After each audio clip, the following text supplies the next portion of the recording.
What's going on, workforce? Brian here, and a little bit of MMO news for you and a discussion around what is the best system for these MMORPGs. I've got my opinion and I'm going to share it later here at the end of this video. Now, what we're talking about today is a class action lawsuit that was leveraged against ArcheAge. So to get everybody up to speed and set a little bit of context, the developer for ArcheAge, Tryon Worlds, was sued in a class action lawsuit and they finally reached a settlement. Now this case dates back all the way to 2015 and the payout ends up being $420,000, which personally I feel is just crap. The value here, we're going to dive into the detail and talk about it and why this is it's a win with quotations around it because it's gamers standing up for what was promised and developers. It's a whole mess of a story and we're going to really kind of dive into the nitty gritty. And like I said at the start of this video, we're going to dive into my thoughts and my opinions after the facts. I want to get everybody up to speed and I'm curious as to your thoughts. But in reading these stories and getting this information and wanting to share it with you, it does make me concerned for the MMORPG that doesn't have a subscription model to sustain it. But anyway, that's a preview of what I want to talk about today. So according to MMORPG.com, a class action lawsuit involving ArcheAge players see them getting a $420,000 payout, and here are the details. The lawsuit stems from a filing back in 2015 in which it was stated Tryon Worlds had effectively falsified advertising for its Founders Perk discount for its cash shop to the tune of a 10% discount. How that was actually applied was tied into some Patreon connection. So if you were an early Patreon founder, you would get this cash shop discount. And essentially, it boiled down to where I guess they just gave up trying to code that into the system and ultimately just kind of gave up and said, kind of threw their hands up in the air, said we don't want to program it. They tried the game. The developers tried to give something to the players, and that's obviously what really kind of had to then go into a legal form. So the lawsuit has obviously since carried over through the years during the time in which Tryon Worlds has attempted to force settlements through arbitration, and this clearly hasn't worked because Tryon then had to do mass layoffs. However, it looks like an agreement has finally been reached. The insurer for Tryon Worlds, the maker of ArcheAge, has agreed to the establishment of a settlement fund of $420,000 from which eligible players may make a claim for a cash payment. The fund will also be used to pay settlement administrative expenses, and that's really important. $420,000, and it's also going to use to pay settlement administration expenses. What is that? That's the lawyer fee. I think I don't know how many people are actually eligible to make a claim to the $420,000. It'd be great if it was just 5 people, so they would actually get a payment. I'm going to bet that maybe just $400,000 of that is going to the legal fees and the legal team representing all the players. And that's just somehow these class action lawsuits work. I personally actually was a part of one for some diamond thing back before I got engaged. And I think I got $25 at the end of the day. Oh, good. The lawyers get paid. I think that's the good thing we want to take from this. I'm being sarcastic. That's the good guys, the good lawyers won in this case, and they can hopefully get paid and go on to sue somebody else, I guess. I'm a little frustrated over that. The fact that it's not just $420,000 for the players, but maybe it should have been $1 million and maybe that would have made more sense. I don't know.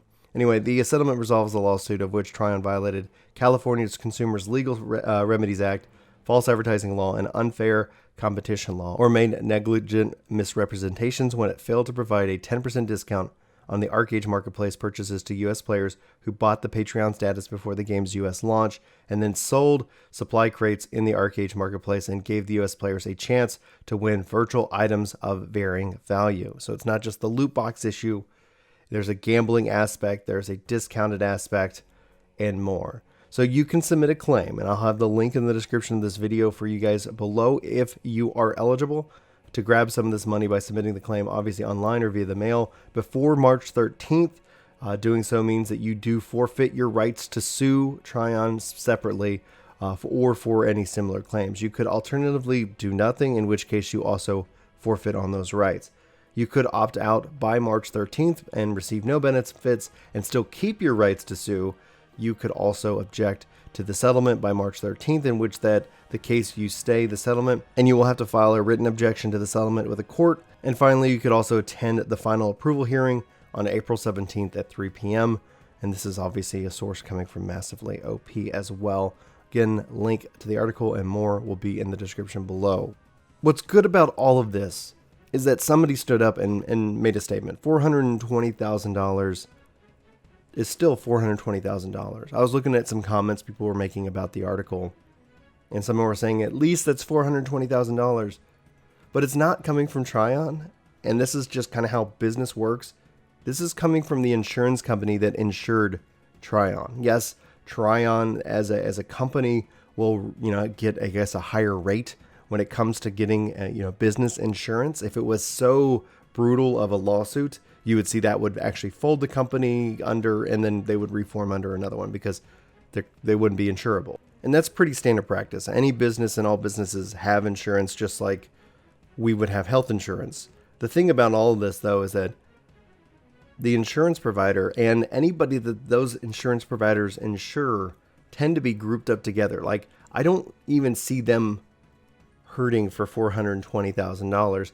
That's something that they pay out, and then they go into their mathematics and their algorithms and their equations, and they just kind of adjust, right? So in my mind, and this is just my crazy theory that I see in the world, I think we all end up paying in some way or form.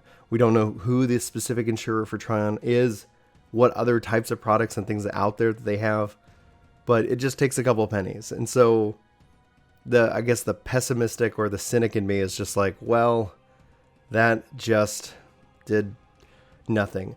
But the optimist in me hopes that this doesn't just send a message to like publishers and developers, but to gamers as a whole. On the positive side, there was the fact that we won in this false advertising world.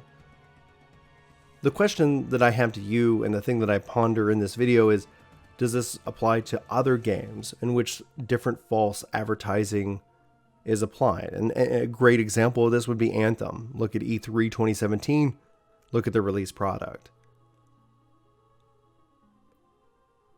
Would that trailer, would that hype, could that all be considered advertising? Could that all be considered a promise not kept or made? And that's where this all gets tricky, because as gamers, we would say, yes, they advertised something and they delivered something else. But this obviously is what's going on right here is completely different, because there was a financial already incentive. It would be like saying, if you pre-order Anthem, you get the E3 version. If you don't, then you're going to get the release version. So there's some kind of paywall or some kind of thing that you go to Patreon and do these things. Looking at the Wayback Machine, it's so interesting to see kind of what they were advertising. Looking at how this evolved was the question I have from an engineer to an engineer that I would ask is, was it too hard? Was it too big of a promise? Was it a promise that somebody thought of in a boardroom and then they're like, go figure it out, engineers, and the technology just wasn't ready to do it? Or was it something where it's just like, you guys said, hey, this is what it's going to take, and then they just kind of brushed it off and said, okay, well, that's going to be too much money. Let's go ahead and etc. Especially with however the game was originally received. They just obviously relaunched with ArcheAge Unchained. And I've known some people who are playing it, and the game looks beautiful and fun. And obviously, I hope that it's great. I hope that people who are looking for that kind of game are enjoying it. That's not to knock what they're currently doing. I just found this story to be fundamentally fascinating, because at the end of the day, it really is a bummer when gamers and gaming as a whole has rejected the subscription model for these type of games. Because everything I see when I talk about or I look at these other MMOs is, especially when you get into that free play mindset, like, we keep rejecting loot boxes, we keep rejecting microtransactions. When I say I'm talking to what I would say is the small, passionate player base.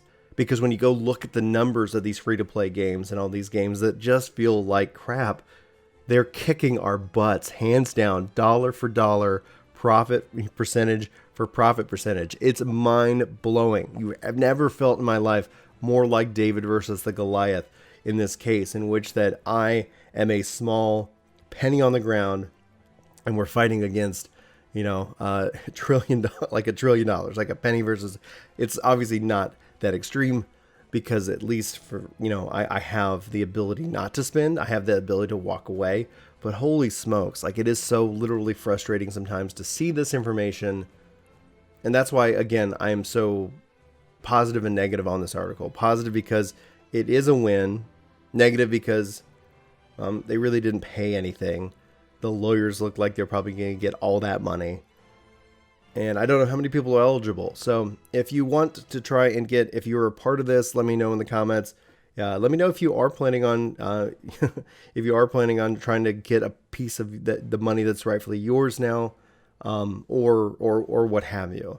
I'm very curious about your thoughts, your feelings regarding this lawsuit, regarding monetization systems within MMOs. I think obviously there's always ways that we can look at different systems that work well, things that frustrate us and that don't work so well.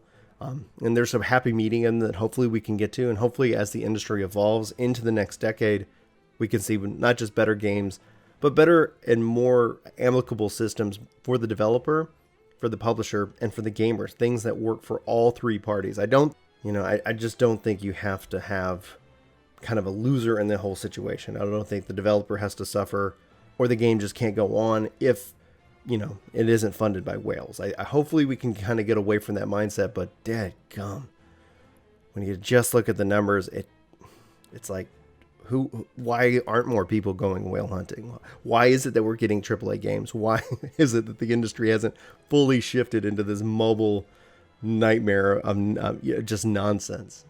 Anyway, that's a bigger topic for another day. Like I said, sound off in the comments below. Looking forward to hearing from you guys. Let me know what you think. If you like this video, I hope you hit that like button. I hope you subscribe, enjoy the channel. If you feel like we've earned your subscription, we'd love to have you here. For Work to Game, my name's Brian. Thank you so much for watching. I hope you have a great day, and I'll talk to you soon. Take care.